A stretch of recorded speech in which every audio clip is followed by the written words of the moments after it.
You're listening to They're going to call it a hard foul. They're going to call it a hard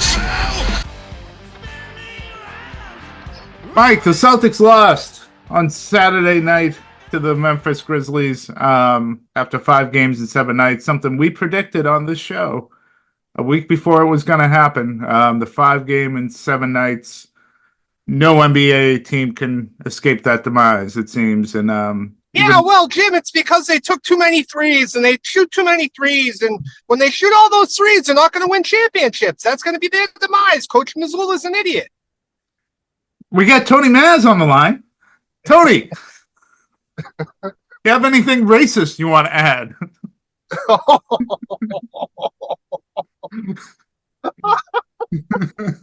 The floor is yours for views on the 3-point shot. Something. All right. I didn't expect that as your response.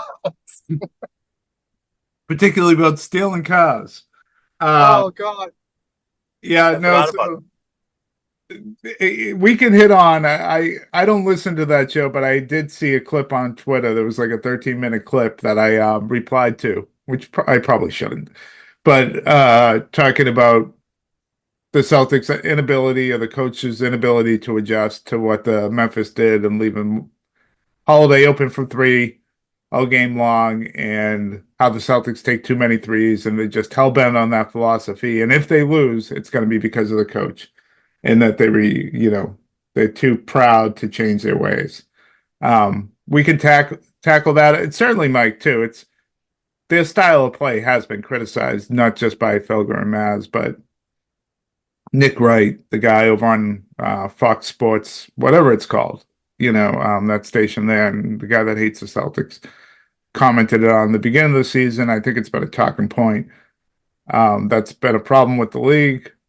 I don't see it as much as other people do. I think it's the wide openness of the league right now has increased scoring, has increased the effort level, and has increased the quality of play and each and every night. But maybe I'm whistling past the graveyard here on that. But Mike, let's start with these games over the weekend, which are both really, I thought, really good basketball games. Milwaukee and Memphis.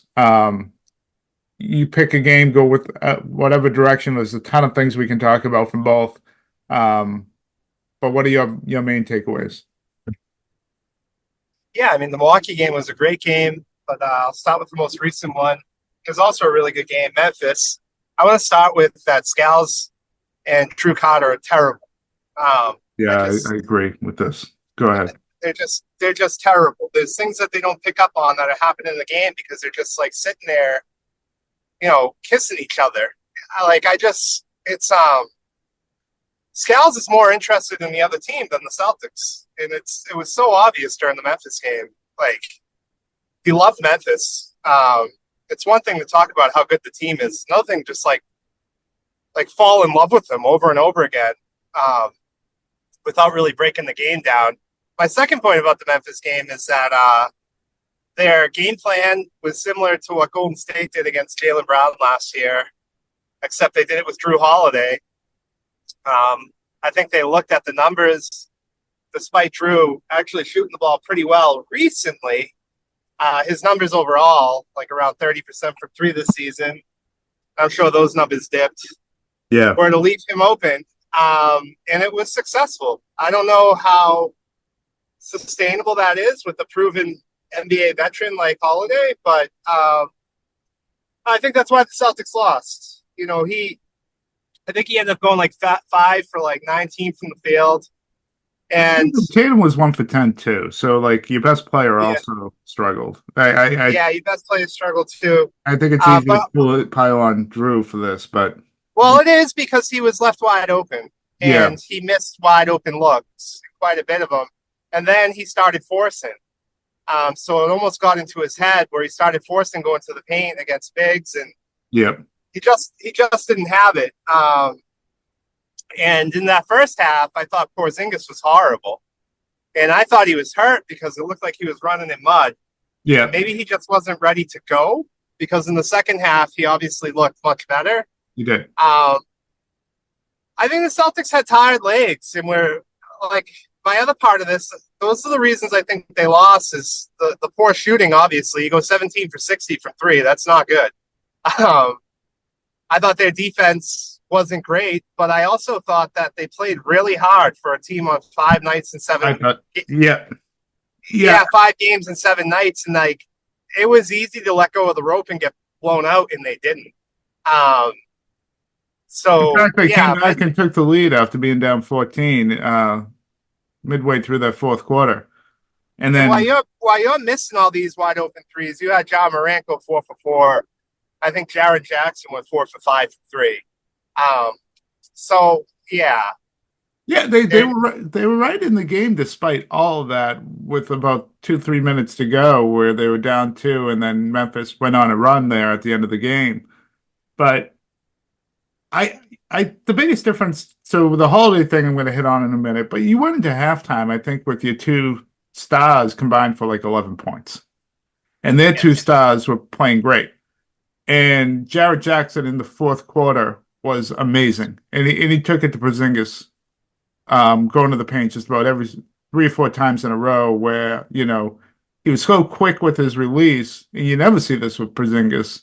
And I think this is more credit to Jackson than it is as the knock on Porzingis, that he almost was surprising Porzingis when he got his shot off down when he would get him into the paint. It would just happen so fast, and he would hit that little 8-foot hook. I think he did it 3 times in a row.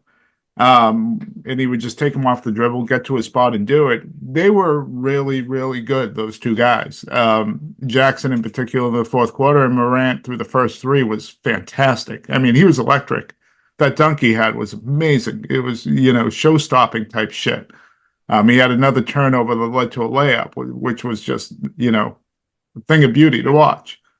A steal that led to a layup, a turnover by the Celtics. So, like, those two were great. Our two guys until the fourth quarter. Jaylen Brown somewhat in the third quarter. Didn't really get going until then. Now, the holiday stuff, look, he has not shot the ball anywhere near what he did last year from three. In the corner last year, he not was at all. 60% from three.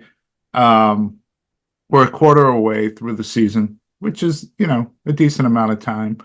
But over the previous 3, 4 seasons, he's been close to 40% three-point shooter overall. This year, he's not that. He's somewhere around 32%.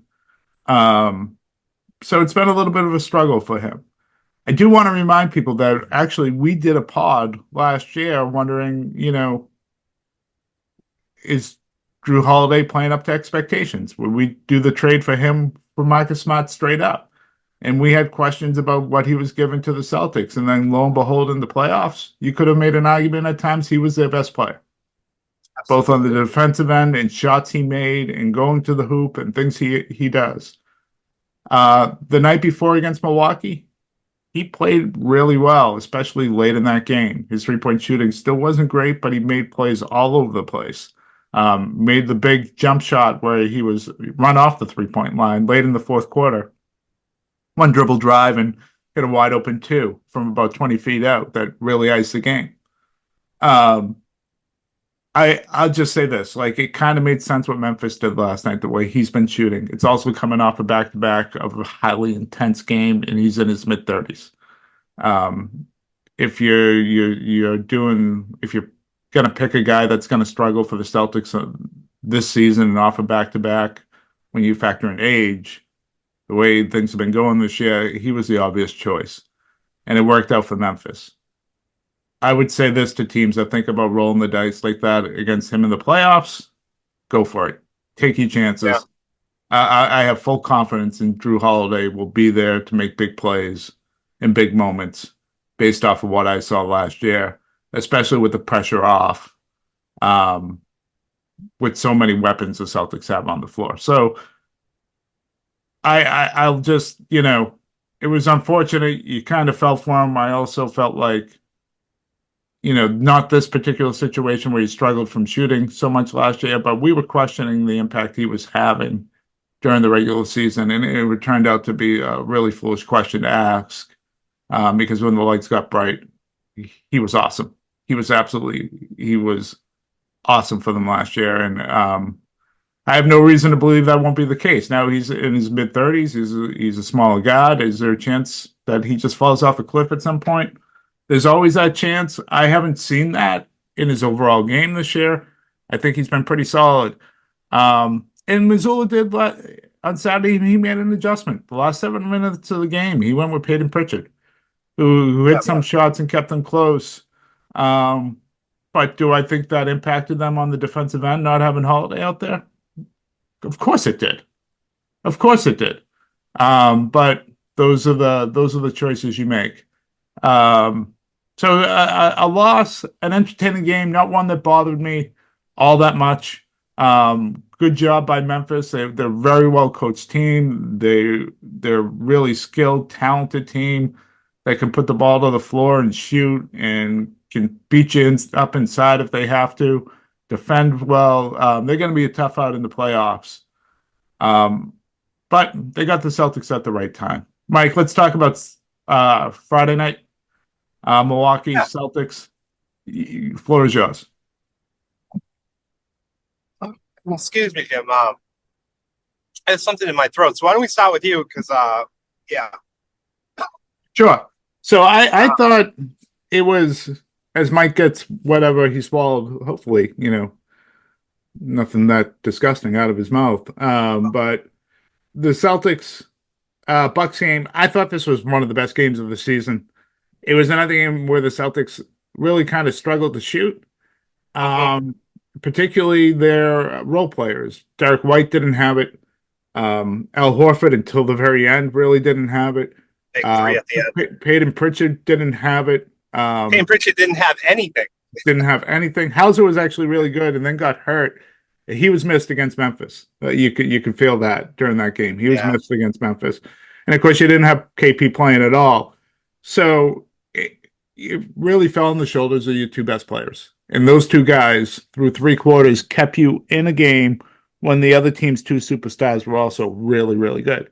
And especially Lillard.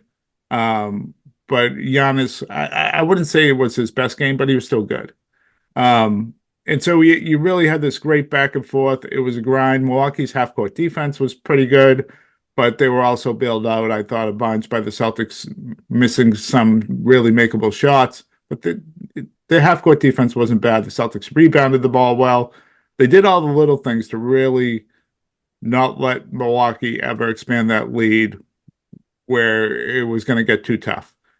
Then you get into the fourth quarter in the last 5 minutes of the game, and the Celtics, I thought, just executed almost brilliantly on both sides of the ball.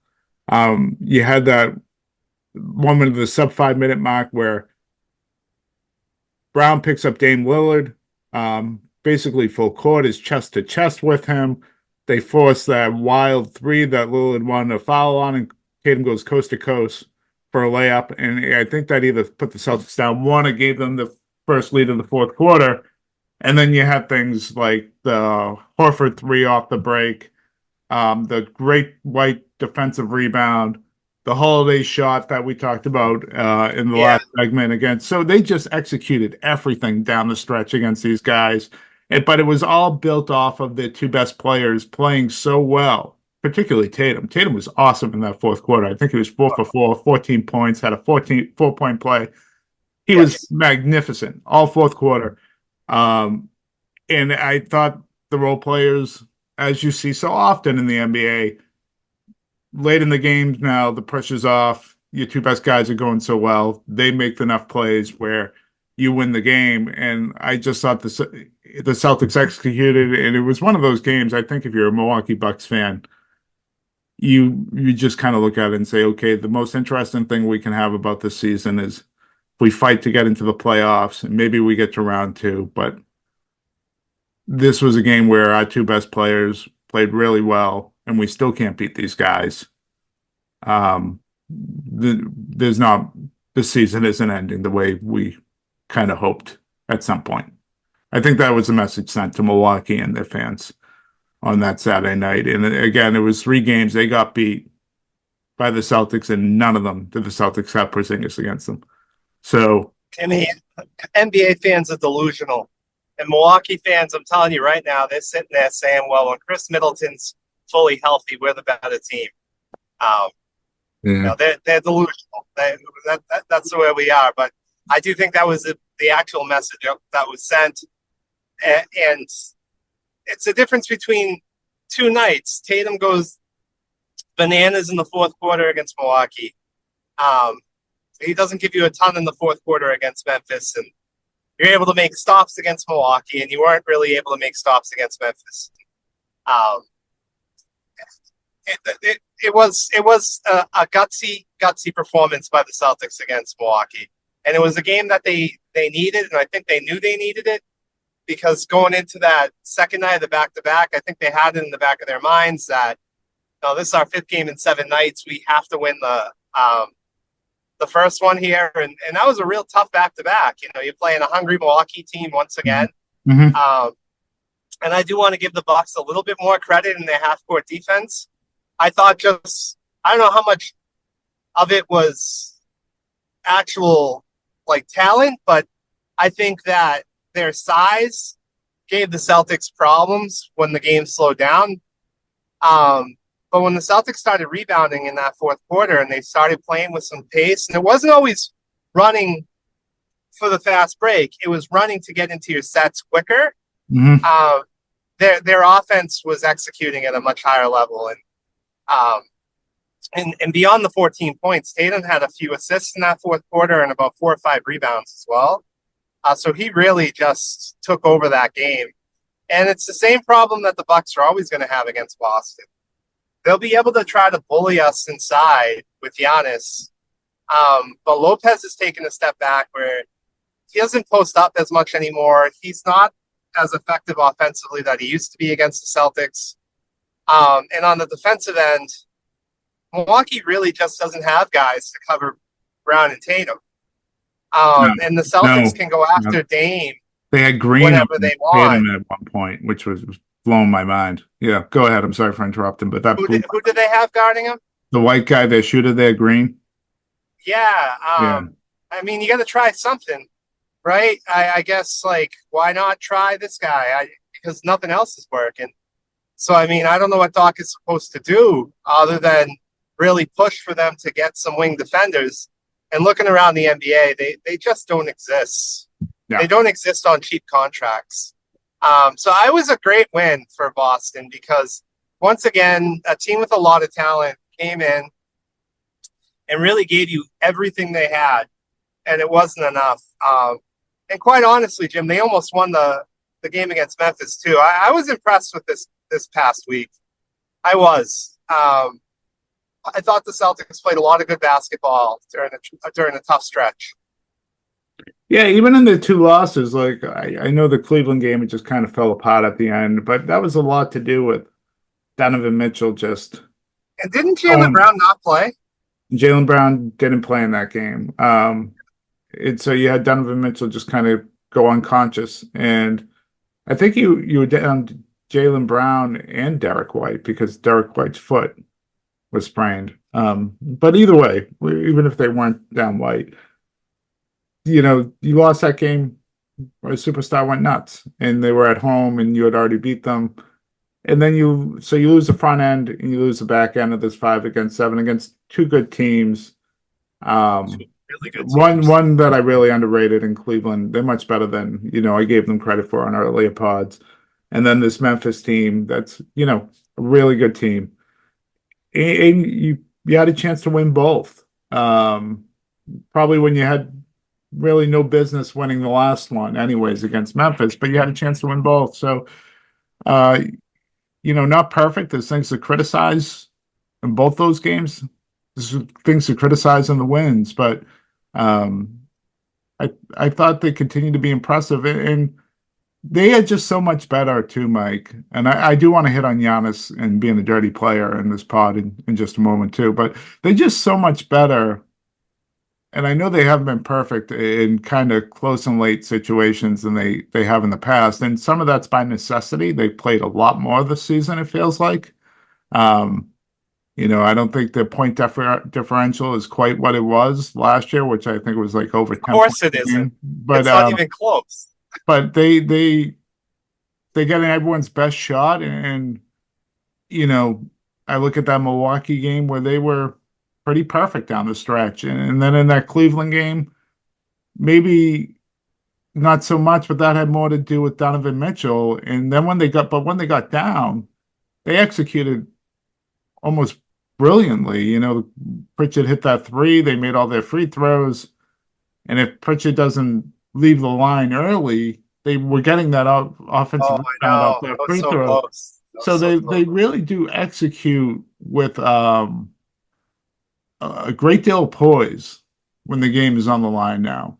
Yeah, Um, and they get to their spots and they do well. And, what does that mean come the playoffs? I think it probably means good things. But at the same time, we were saying last year that we were worried about how they would do down the stretch of games, and they were brilliant against Indiana.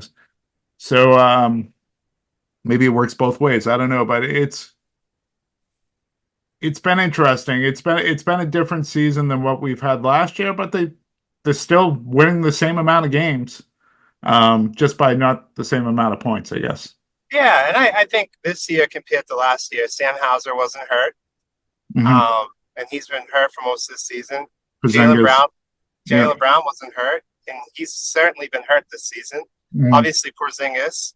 Um, the one thing you've seen serious improvements on was obviously Peyton Pritchard has taken like leaps as a player, Yeah. obviously.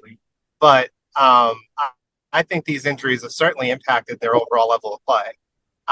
And that would be one of the things to keep an eye on this season. Are these lingering injuries going to catch up to them? And in the past, as Celtic fans, I think we all have PTSD over lingering injuries. So we know what can happen. We know how it can derail a season right in front of your eyes, where the guy's out there playing, and he's not that guy. He's got all these injuries going on, and you're just watching that player not perform in the biggest moment because they just don't have it. So, but yeah, outside of that, they've been fantastic. Maybe they're I think their half court defense could pick up. Obviously, Porzingis helps that. Their defensive rebounding, and obviously, one thing that Memphis really exposed is their on-ball defense and getting beat to the basket. Is something that they got to clean up. They weren't ready for that style of play that Memphis No, does. They no. weren't ready for it. But you're not ready for it until you do it. So they got tape to look at now. They know there's things to work on. And also, it was their fifth game in 7 days. So Yeah, and the two stars sometimes you just got to tip your cap to the other team too, and the two stars were really, really good in that game. Like Giannis Antetokounmpo, I think there really needs to be a conversation league wide about this guy soon, and not the same glowing terms that he always gets. And he's been awesome, obviously, as a player, but he's a dirty player. There were three instances, and so we go off the last Celtics game where there was multiple instances. Three instances in this game were either deliberate or really borderline. Um, you had the elbow to Holiday in that first half. yeah, Um, you had Brown taking him to the hoop, giving him the business and giving him the too small sign, and then Giannis throwing an elbow to his face deliberately before the ball comes inbounds. Brown's actually the one that picks up the tee because he points at him and tells him, "Don't ever do that to me again." And then 2 plays later, Giannis drives to the hoop and he grabs Al and throws him down when he's going down. and he didn't get a And foul for any of these. and he didn't get called for any of these, just like he didn't get called for the elbow in the face against Brown in the last game, and the reckless closeout on Tatum on the three he didn't get called on. And there was another instance too. And there is just, there are times where he's just so big and strong he goes to the hoop, it looks worse than it is. But there are this extra cheap shit that he does with his size and his strength. he's risking getting someone really hurt, Yeah. whether it's his intention or not. Al falls the wrong way when he's getting pulled down there. That could be an elbow. These are just things that could happen. And I the league at this point to not have a heightened awareness for this type of stuff that he continuously does and not call him for it ever is maddening.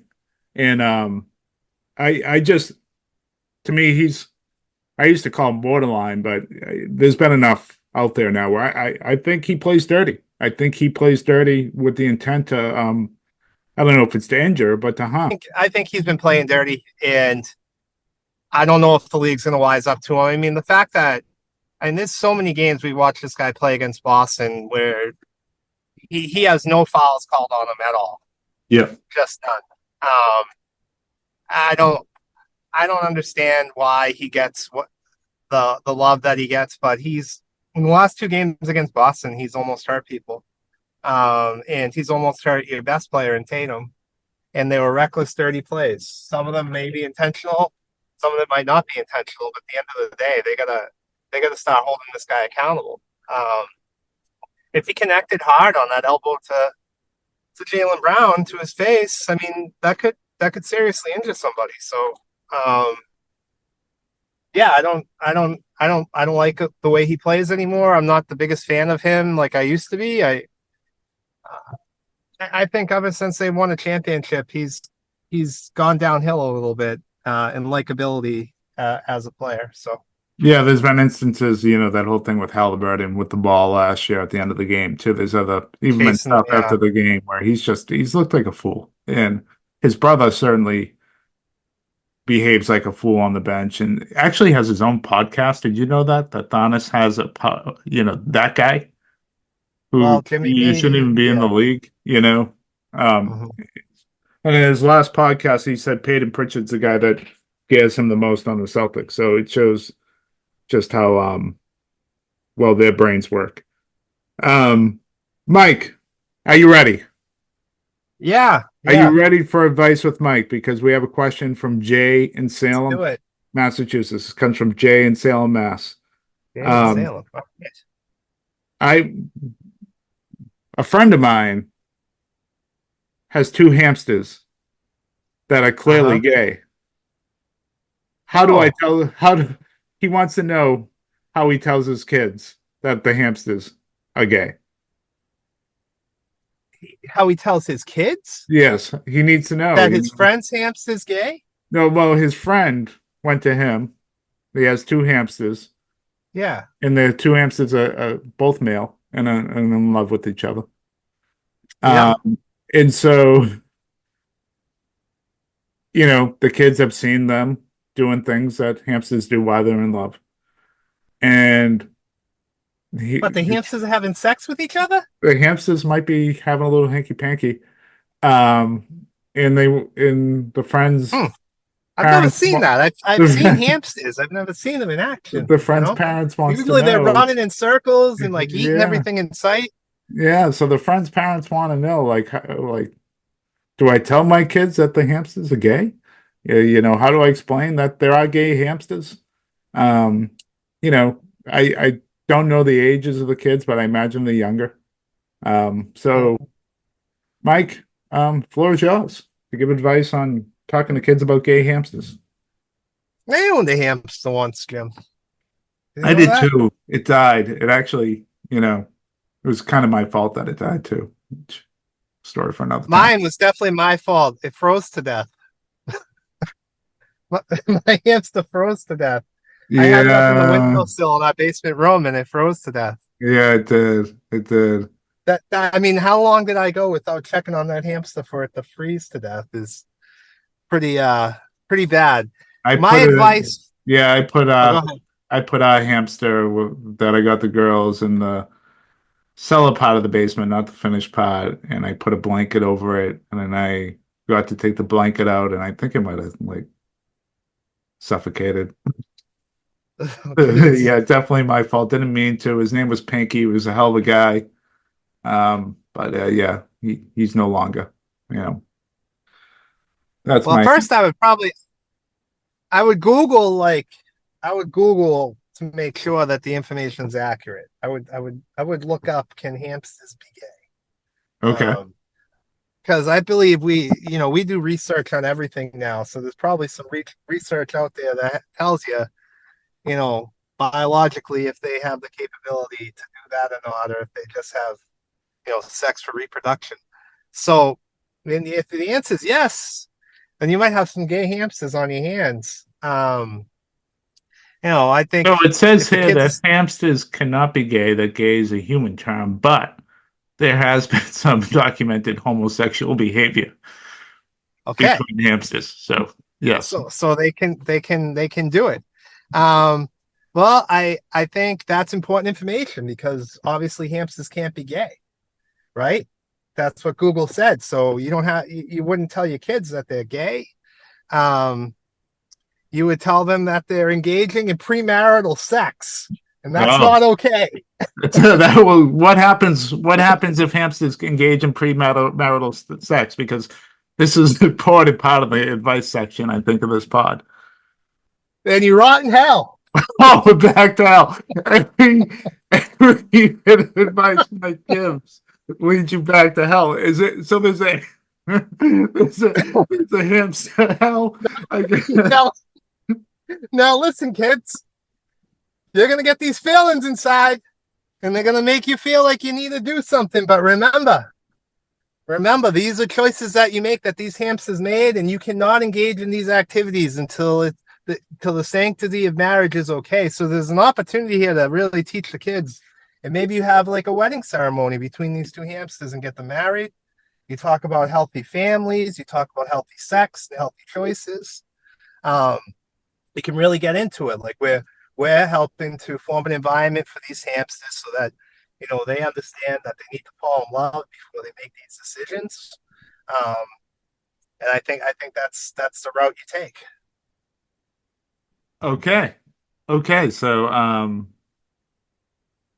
you wouldn't just tell, the two the kids that, it's okay, the two hamsters just love each other and end the conversation like that.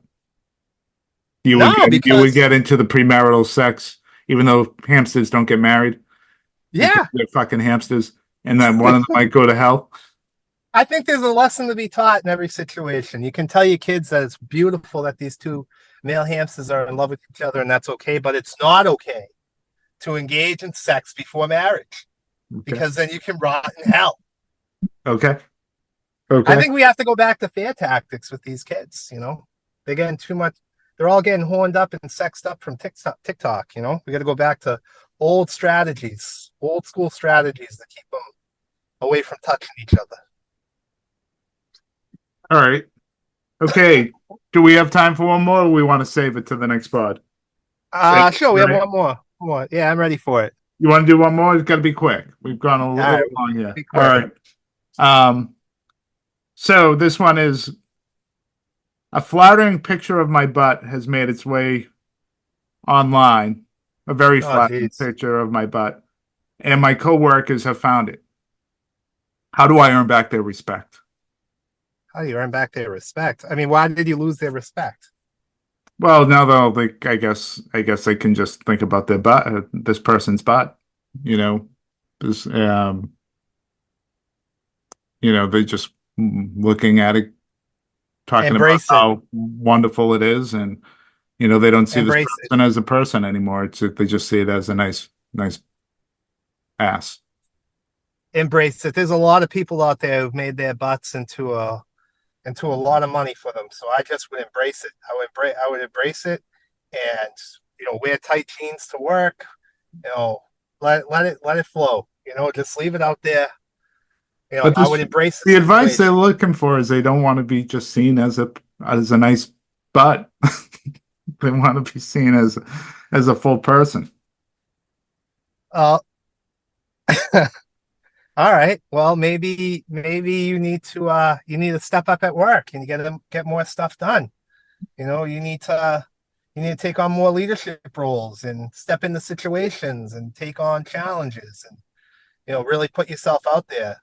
Do something great to get the attention away from your butt and onto who you are as a person. That's all. It's really all you can do, right? Because you can't go ahead and leave the job because the internet's forever. They're gonna find that Yeah. butt picture anywhere you go. And I think if people, if we're being serious, if people are like sharing pictures of your butt at work, you're gonna be talking to HR. Well, Like no, if no, we're being, no. if we're gonna be serious about this stuff, like But you what know, if it's already online? People just found it and saw it. yeah, I mean that's one thing. But if they're Yeah, bringing it up at work, that's yeah. not Then you got okay. to go to HR. Yeah, Yeah, or yeah. you go to them directly, have a conversation in their office, and be like, I didn't want this to be on the internet. It is, but you need to stop having inappropriate conversations about me. It's not okay. You know. But see, that's actually a pretty good bit of advice, Mike. And that doesn't lead to someone going to hell either. It's Well, Jim, it all depends on how that bot ended up on the internet. If you want to get Oh into, God! All right. Well,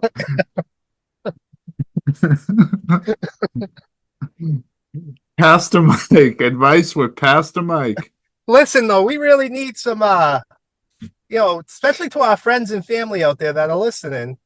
Or Email. anyone. What is it? Email the Facebook page, DM the Facebook page, DM Jimmy on So Twitter. the email is ahadfile@gmail.com, or we're on Facebook. You can hit us a messenger there, or direct message on Twitter or Instagram, or we're pretty much everywhere. You go right to our Yeah, website and to our as listener, well. Jake, we definitely saw your message about the Celtics rebounding and boxing out. We'll touch on that in the next pod, as well. So thank you so much for sending that question in. All right. All right, everyone. We'll talk soon.